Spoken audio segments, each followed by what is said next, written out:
G'day, I'm Paul. So while the Big Daddy Grand Cherokee L has been on sale in Australia for a little while now, this hasn't been. It's the smaller version, the one that replaces the Grand Cherokee we always had. And I'm just curious to see what this is like, because the Grand Cherokee L that we tested previously wasn't a huge fan of. The engine didn't really work well, it was a bit expensive, wasn't built well, so let's see if this one is any better. This is the top spec Overland version. This competes with things like the Santa Fe, high spec versions of the Santa Fe, high spec versions of the Sorento, and also stuff like the XC90 as well when you look at the price bracket. This is just under $100,000 here for the top spec, but if that is too expensive, the entire range kicks off at a little under $80,000. Today we're going to do a detailed review of this car, including some off-road driving as well. So if you do want to skip ahead to other parts of this video, you can use the time codes on the screen, or if you're on YouTube, you can scroll down and use the chapters below. If you haven't done so already, subscribe to our channel and press the bell icon. That way you'll find out every single time we drive a very red SUV. So let's talk exterior design. You've got 8 colours to pick from. All but white is going to set you back just under $2,000. Paint must be expensive in the States. I don't know, that seems like a lot of money. In terms of the design, I actually really like the way this looks. I don't know, the last Grand Cherokee didn't look bad by any means, but this really has quite a resolved design. It looks just different enough to justify an upgrade. So down the front here, you've got that trademark 7-pillar grille that you see on a whole stack of Jeep products. Jeep badge up the top there. Camera here with a little washer built into there as well, just in case it does get dirty when you are off-roading. Radar sensor just under there, and then a bit of chrome around the edges there as well. Look how big this number plate cover is. I think that must be for those larger American style plates. Over here, full LED headlights with LED fog lights and LED daytime running lights as well. Whip around to the side with me. Okay, so down here, this is an interesting setup because this actually has an optional off-road pack, and this car is fitted with that off-road pack. So it comes with 18-inch alloy wheels with all-terrain tyres, and I can hear it working there as well. Air suspension too. So the air suspension allows this to get extra lift so that you can clear obstacles. So it'll go up to just under 280 mil, which is pretty impressive. It also means that it increases the wading depth as well. And I'll run through that when we do go off-road. But the fact that you can actually get this with all terrains is pretty cool. It means that Jeep is standing by this product as an off-road vehicle, because the last Grand Cherokee was pretty capable off-road. So I think that's a really good thing to see. In addition to the all-terrains, you also get protection underbody and an electronic limited slip differential as well. And the top spec Overland already comes with a 2-speed transfer case too. Wheel arch cladding there, trail rated badge up here. This isn't a Trailhawk, but it does have a trail rated badge. My understanding is the Trailhawk will be limited to the 4xe version, which is the plug-in hybrid. So yeah, for some reason. Grand Cherokee down the side here. You also have these side steps made of plastic, so I don't know how long they're going to last before you whack something on those. I've called out before in our dual cab ute reviews, a lot of dual cab utes come with plastic side steps as well. Just looks cheap to me, and I don't know, it just doesn't feel very durable if you do actually go off-roading. Piano black on the wing mirror, a bit of chrome built into there as well. Camera on the side, indicator, and also a puddle lamp under there as well. A bit more chrome around the edges here, roof rail too. And I am pleased to report here that the build quality on this car is significantly better than the Grand Cherokee L that we tested a while back that had mismatched panels and was just a bit of a dog's breakfast. So come around to the back with me. So Jeep badge here, a bit of piano black trimming there. Overland for the spec of this vehicle, and then 4x4 as well. Now let's talk towing. Bizarrely, they've gone from 3.5 ton brake towing capacity in the previous generation Grand Cherokee to like 2,800 and some random number kilograms of towing capacity here. So taking a backwards step, which I don't really understand, but because it is what it is. Dual exhaust outlets there, and they're real as well. I can actually see exhaust pipes there. So let me know what you reckon about the design in the comments section below. Do you think it looks good?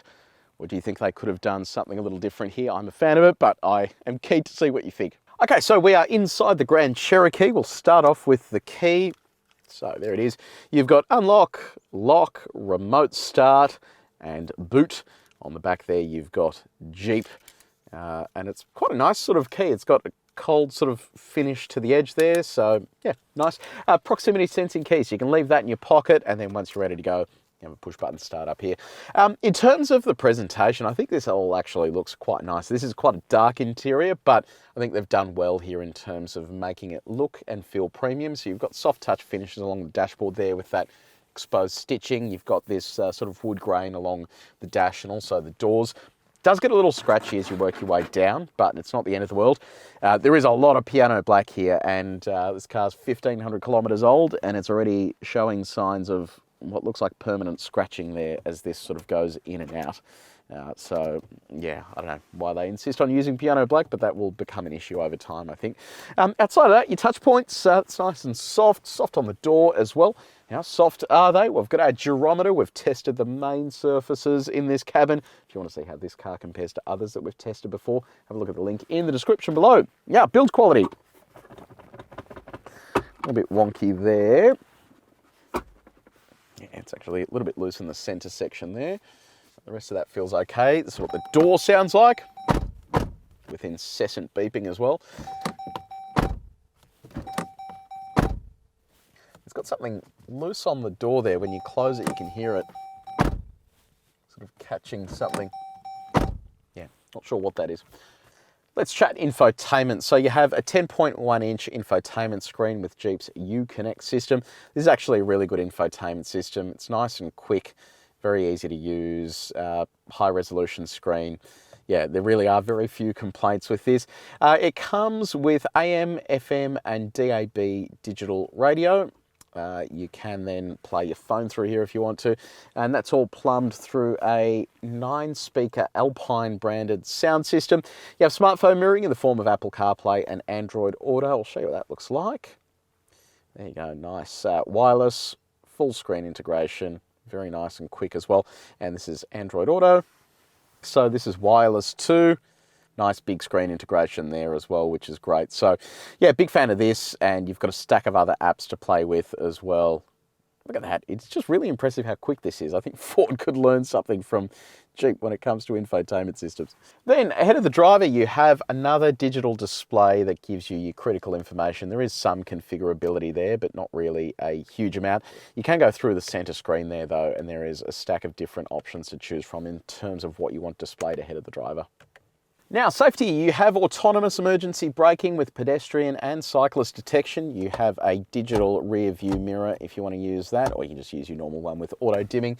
You have blind spot monitoring built into the wing mirror. You have radar cruise control. You have front and rear parking sensors, rear cross traffic alert, and a 360 camera. I'll show you what the camera looks like. So I'll pull down from the top here. Wow, quality of that is fantastic. That is so high resolution. You can clearly see what's going on there on the suitcase. And then do a wide angle view, do the front as well. That is a really nice setup. Very impressed with that. Good job, Jeep. Okay, let's talk practicality, and we'll start off with your connectivity. So down here, you've got 2 USB-A ports, 2 USB-C ports, an auxiliary outlet. There's also where your integrated brake controller is. There's a wireless phone charger down there, so you can pop your phone on there if you do want to charge it. Alternatively, you can whack your phone kind of anywhere. There's a stack of storage around here. Coffee cups, so let's have a look. It's okay, actually. It won't de-lid your small coffee, so you're okay on that front. Bottle can fit in there without any dramas. You've got some rubber teeth in there to hold it in place. And then what about the door? That big bottle. No bingo, big bottle does not fit, unfortunately. Other storage, so center console here, you've got a top tier, and you have a bottom tier as well that's nice and deep. I have a glove box down here that's reasonably sized, and a sunglasses holder up the top. Now, what about your comfort features? So you have dual zone automatic climate control for the front row. You have heated and cooled seats, a heated steering wheel. You have electric seat adjustment for the driver and front passenger. So you can go forwards and backwards. Your backrest can go forwards and backwards. You can lift the front of the seat. You can lift the back of the seat. You have adjustment for the lower section of the seat. You can also adjust the amount of bolster you have through the side there. There's memory for both the driver and front passenger, and a massage function as well. The seats are perforated for the cooling to come through. They're also quite comfy to sit in as well. So if you're going to be doing long distance driving, they do sort of hug you in quite nicely. Steering offers both tilts and reach adjustment. It is electric, and on our reach test, all of this stuff is easy to reach while you're driving. Okay, second row of the Grand Cherokee. Let's see what it's like back here. So look, knee room is actually pretty good. Toe room is fine. Headroom isn't too bad, especially given you've got that big panoramic roof there. Mat pockets with a little hook as well. So you've got air vents down here, air vents here in the doors as well. You have a third and fourth zone of climate control. This car has an optional sort of luxury package that adds cooling for your two outboard seats, which I reckon is pretty cool. They also come with heating for them as well. Two USB-A ports, two USB-C ports, and you also have an actual power outlet here. So that's a 230 volt, 150 watt power outlet. So not too bad. Yeah, now in terms of other creature comforts, you've got center armrest here with two cup holders. You can pop your bottle in there if you need to. You've got teeth to hold everything in place. You've got a slot for bottle inside the door as well. That optional luxury pack also brings with it these window shades, manual window shades, which is a good thing if you do have kids. ISOFIX, you have two ISOFIX points on the two outboard seats and three top tether points as well. Now our window test, it's auto up and down. Let's see if it goes all the way down. Boom, very nice job, Jeep. Okay, let's talk cargo capacity. Crack this open. So the figures are a bit funny because we've had to use the US numbers here, so I don't know how they relate to the numbers we typically use in Australia, but because this doesn't have a third row, you're looking at just over 1,000 litres of cargo capacity. Beneath the cargo floor here, bit of an odd arrangement. You've got what isn't really a space saver, but kind of is. It's a 245 wide tyre that is speed limited. It just makes me wonder why they didn't just put the normal tyre in here or just a space saver. So, a bit of an odd choice there, but you do have a little bit of storage there if you do need it. You also have a 12 volt outlet off to the side there, and you can also hook in a cargo blind if you need to. I'll show you what it looks like with our bags in there. So, little bag and big bag. So the space is actually not too bad. Get this out. You can expand the space if you do want to by dropping the second row, and I'll show you what that looks like when that is down. And there's that side as well. And that expands the space to just over 2,000 litres with a slight elevation there to the top of the load floor. Okay, we've just hit the road in the Grand Cherokee. So let's kick off with the engine. It is a naturally aspirated 3.6 litre V6 petrol engine. Makes a little over 200 kilowatts of power and just under 350 newton meters of torque. And it's all mated to an 8-speed torque converter automatic transmission. Look, I don't know, I've complained about this before with the Jeep Grand Cherokee L. I don't understand how they've gone from a diesel that tows 3.5 tons to a naturally aspirated petrol that makes under 350 newton meters of torque. So hopefully there is something significantly better coming in the future, because that is what I would be holding out for if you do need to tow and do, you know, litany of other things as well, because this will typically use a fair bit of fuel and it won't be all that great at towing either, given how peaky it is. So it's just something worth keeping in mind. But if you're not towing and you're going to be using this as a family truckster and you don't really care about all that stuff, let's give it a little poke here and see what all this feels like. Yeah, look, it is pretty leisurely. It actually sounds good. I don't mind the sound. It sounds quite raspy and peaky. But yeah, it really doesn't do a great deal until it's high in that torque band. Once it is high in that torque band, it sort of gets things moving along nicely, which is pretty good. Now, fuel economy, 9.9 litres per 100 Ks is what Jeep claims. We are currently sitting on an average of 14.3. I think it is worth just pointing out that that average is after a lot of driving today, so we had to do a lot of filming earlier in the day because of the rain. So I don't know, I think the fuel economy would be better if we didn't have to do that, but prior to this it was a mix of highway and city driving, and then obviously the driving here around the proving ground, so it'd probably be sitting at around 12 litres per 100 Ks if we didn't have to do any of that stuff. So yeah, look, it's okay, but again, not amazing. It is a naturally aspirated petrol V6. A couple of things worth pointing out in terms of economy. It does get slightly better economy due to a front axle disconnect. So what it can do is, when it detects that you don't need the front axle at all, it's able to basically disconnect it, so it is only sending torque to the rear axle. So that's obviously going to give you fuel economy benefits in the long run. Now let's talk about sine waves. So we've got our sine waves coming up here. We're going to attack those at 130 Ks an hour. So the sine waves are just a really good indication of what the body control on this vehicle's like when the speed picks up. You're going to be hitting 130 when you're doing things like overtaking. So let's see how this feels here. All right. It's actually really good. So beneath the skin here, you've got air suspension with adaptive damping, and the air suspension can move between different heights using this selector here. The adaptive damping is able to vary how much ride comfort you're going to pay the price for depending on the mode that you're in. So when you do switch between some of these modes, like there is a sport mode there, if we go to that, the ride does become instantly firmer. So it sort of allows you to have that variability. One thing I did notice though is the steering is overly heavy, even when it's not in sport mode. So it is strange why they've dialed so much weight into that. Really could be significantly lighter just when you aren't driving around normally. Okay, it is time to hit our dodgy stretch of road. So this is a heavily rutted and corrugated road with a condensed sine wave as well. We do this at 90 k's an hour to give us an idea of what the ride is like for some crappier sections of Australian roads. So far so good. Here comes our condensed sine wave now. Let's see what it feels like across here. Yeah, it's a little bit busy for the suspension. It doesn't know what to do, but for the most part, it's actually doing a great job soaking up all these bumps. This is really a terrible road, and you don't feel any of that behind the wheel here. It is a really good job there on the ride tune, and that air suspension is partly to thank for that. Okay, let's go for a bit of a punt around our track. I'll pop this into sport mode. I can see the gearbox has gone into a sport mode there as well. Okie dokie. Oh, don't love that brake pedal feel.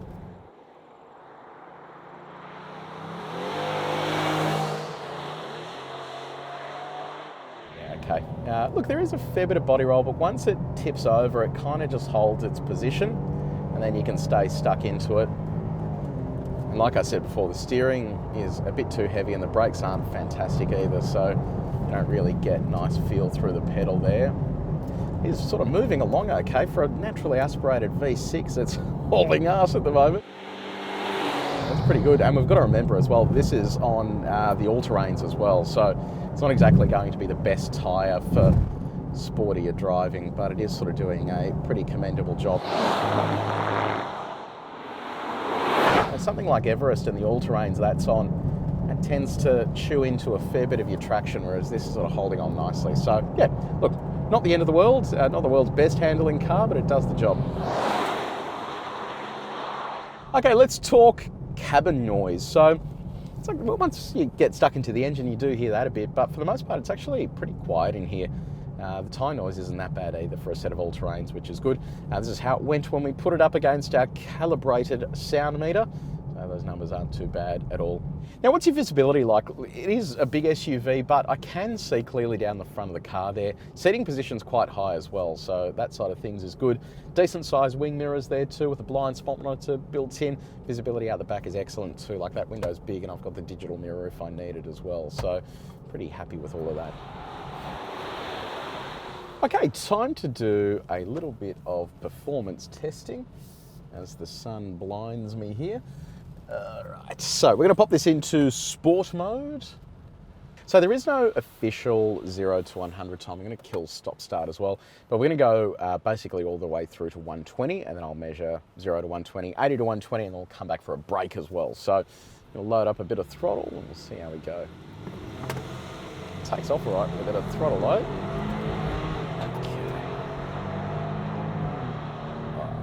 There we go. Just about to hit 120. There's 120 there. We'll get on the brakes. Come to a stop. Let's have a little look here at our time. So 0 to 100, 8.95 seconds. So it's probably better than I thought it would be for a naturally aspirated V6. 80 to 120, 6.46 seconds. So again, not too bad. It's a pretty sort of peaky engine. So it's sort of getting up there, hitting its peak, and then you know, delivering the torque that you need. So, all right, let's go back and do a break from 100 and see how long this takes to stop. Okay, let's dial up 100 k's an hour. And we will hit the anchors and see how we go. There's 100 just there. Oh, brake pedal feel is really not very good. All right. So it took 3.19 seconds and 43.58 meters to stop from 100. So not an amazing stopping time, and I think a lot of that comes down to the tires. This has the all-terrains on it, and the all-terrains aren't exactly going to be your best tire for performance on a regular road. They are designed very much for off-road driving. So if you are doing a lot of family driving, I'd stick with the standard tire because it is going to have a much better stopping distance. If you do want to see how the Jeep Grand Cherokee compares to other cars that we've tested before, have a look at the link in the description below and you can compare all of those numbers. Okay, so one you've been waiting for, how quickly will it go in reverse? So I've got reverse on, wow, the throttle. 45 kilometers an hour. Okay, time to do a little bit of light off-roading. It's been heavily raining here, so the ground is very wet and not great, so we'll see how this goes. But let's run through just some of the specs. So because this has the off-road pack, it also has a 230mm rear axle. So that, in addition to the all-terrain tyres, the underbody protection, should mean that this actually gets somewhere. So it's got a wading depth of 610mm, and our river is basically at 600 on the dot. So it'll be interesting to see how it goes when we try and cross that. Approach angle of 30.1 degrees and a departure angle of 28.4 degrees. Your ground clearance goes up to around 280 millimeters when it is jacked up. So I'm about to lift it all the way up. In fact, we'll go to the off-road setting and just see how that goes in terms of clearance. And then if we do need to go higher, we will do that. But there is two off-road modes here, so we'll see what happens. You do have drive modes here as well. So you have rock, sand and mud, snow, auto and sport. You also have a hill descent control, low range, and an electronic limited slip rear differential. So let's see how we go. I'm going to leave this in auto for the moment, and we'll go over our offset mogul first. So we're going to get to a situation where we lift the rear driver's side wheel off the ground. And then once that's lifted, I'm going to apply some throttle and see how we go in terms of traction. So here we go. Let's wait for that to get lifted. There it is, just there. Currently seesawing, so we've got two wheels off the ground here. I'm going to roll onto the throttle. There it goes. Oh, that is great. That just did a sensational job. So as I rolled onto the throttle there, it was able to use traction control and that limited slip differential at the rear to basically stop that wheel from spinning, send the torque to the wheel that had traction, and then away we went. So really impressive that. All right, let's do a U-turn and head back over in the opposite direction. Okay, so what we'll do now, I'm going to set this to sand/mud. That's going to adjust the way traction control deals with this situation because it is a tiny bit muddy on the entrance there. I felt the throttle there is much more sensitive too. So it'll be cool to see what it does here. So we'll get it to a point now where we're seesawing once more. And then I'm going to apply some throttle. So it's about that point there. Again, we've got that front wheel off the ground. Rear wheel has limited traction. I'll just lean on the throttle. Oh, that is effortless. Look, say what you will about elements of this car that I'm not loving, but as an off-road vehicle, this is sensational. They've done such a good job with the calibration there of those systems. That is seriously impressive. This is just light off-roading, but that type of obstacle really does trip up a lot of cars that don't have very well sorted traction control systems. So yeah, so far so good. Okay, this is where things get a little bit tricky because we've got a very muddy hill here, and I'm going to slip this into low range. So hit full drive low. It says to shift to neutral, so we'll do that. It's doing its shift now. There we go, that's active. Stability control looks like it's switched off now as well. So we'll go up our muddy hill here and see how that performs. And I'm going to come back again and come to a stop and try and get up it, and we'll see how that goes. So there we go. We'll just keep sort of equal amounts of throttle here and see how it fares.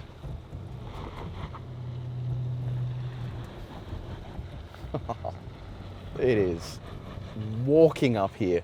That is remarkable. So I think that does show you that this is a really well-honed system. So I just left it in the sand and mud mode there, but had it in low range, and it just walked up there without any dramas. So that's pretty awesome. All right, we've got our mud bog just here. We'll just jump through that. Now we've got our descent. So I'm going to engage hill descent control here.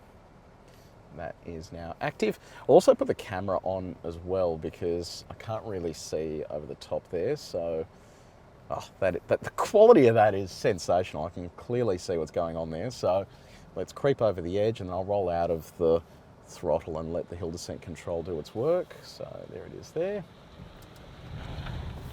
Whoa, that just, I don't know what's going on there. That just went, it just slipped totally sideways as we went down, then came to a full stop as well. It actually dropped down to 1 kilometre an hour. So yeah, I don't love that. I'll see if I can actually adjust the speed of that hill descent control. Doesn't look like I can. Oh, there we go. So using the paddle shifters, you can actually adjust that. Might do that again just to see how it goes there with a slightly higher speed, because didn't love the way it just kicked us sideways there. Wasn't sort of expecting that to happen. Okay, take 2 with our hill descent control. So that's active. I now know how to properly use these. I can use the paddle shifters. So I'm going to set the speed to 5 k's an hour there. So we creep over the hill here, and let's see what it does now. So it is better, but yeah, I just didn't love the way that it just jammed the brakes on and kicked us sideways. That was bloody heart-stopping stuff. So yeah, good system, but just, yeah, you need to just be aware of how it works, which I should have been. Okay, so take 2. This time what we're going to do is I'm going to bring it up to a stop as we go up the hill, and then try and resume just to see how well everything works. So there's our stop. Oh, it is so muddy. All right, let's see what happens here. I don't have huge confidence. Oh, that is unreal. Look at that. Oh, that is awesome. So the stability control basically took care of everything there. So it was able to manage wheel slip and just do everything for us. So that is a pretty unreal setup, the way that works. So yeah, pretty impressed with that. Nice one. Okay, so let's have a little crack on our rocks. So I'm gonna put this into rock mode. I think that will change, that's massively changed throttle feel as well. So it went from being quite sensitive in that sand mode to not that sensitive here. So let's see how it goes. I've left it in low range, and I'm just gonna ride the brake with the throttle just to see how it feels. Actually quite comfortable in here.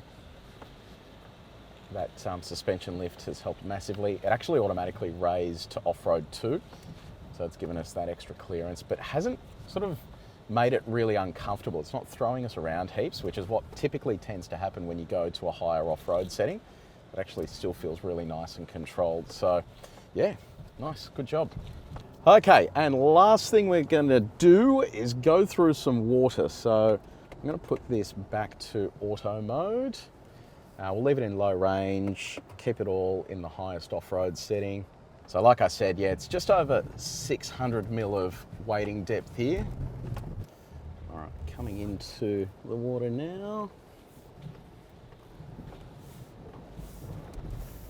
Okay, here we go.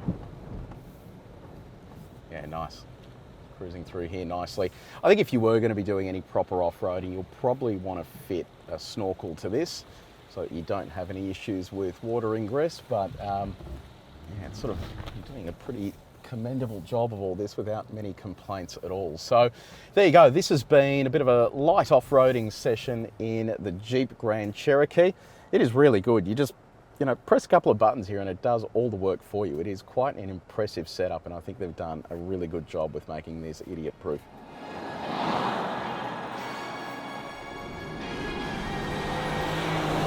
So Jeep Grand Cherokee, what do I think? Look, I don't know, I'm a bit disappointed because that engine it just doesn't work in a car like this. It's fine for a city runabout, but ultimately if you are going to be using this for towing and proper off-road driving, a naturally aspirated petrol just doesn't make any sense. So I think once Jeep actually gets a decent engine in this and gets it to Australia, that is when this car is going to make a whole lot more sense. At 98 grand plus the options that this had fitted to it as well, it is probably a little bit expensive too.